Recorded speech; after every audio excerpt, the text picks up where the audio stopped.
Maxime Switek. L'innovation, Anissé Mbida, on a beaucoup entendu parler de la dégénérescence maculaire liée à l'âge, la DMLA.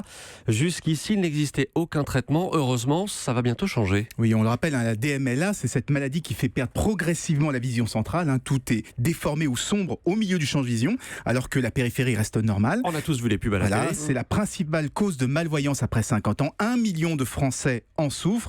Et c'est très handicapant parce qu'on ne peut plus lire, on ne peut même plus reconnaître les visages. Alors vous l'avez dit, jusqu'ici, il n'existait aucun traitement, mais un nouvel implant devrait permettre de récupérer une partie de sa vision. Il a été conçu par des ingénieurs de la société Pixium Vision, c'est une société française.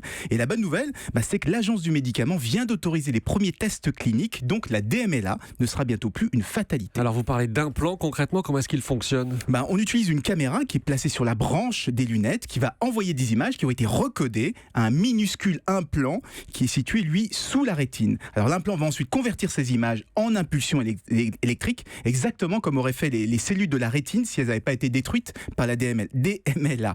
Alors là où cet implant est très malin, c'est qu'il n'utilise aucun câble ni aucune batterie. Tout est transmis sans fil depuis les lunettes avec simplement de la lumière infrarouge. C'est un peu comme les capteurs, les panneaux photovoltaïques. Et l'avantage d'avoir un implant autonome sans fil, c'est que c'est beaucoup plus confortable et que l'opération sera beaucoup plus simple et beaucoup plus rapide. Et on a déjà une idée de l'efficacité ? Justement, ça va être l'objet des tests cliniques qui vont permettre de valider justement de tout ça. 5 personnes atteintes de la version la plus sévère de la DMLA vont être sélectionnées et en principe, elles devraient être capables de reconnaître les visages, mais on ne sait pas encore quelle taille de caractère il leur sera possible de lire. Donc rendez-vous dans 6 mois pour faire un premier bilan. Et on suivra ça bien évidemment avec vous. Merci Anissé Mbida.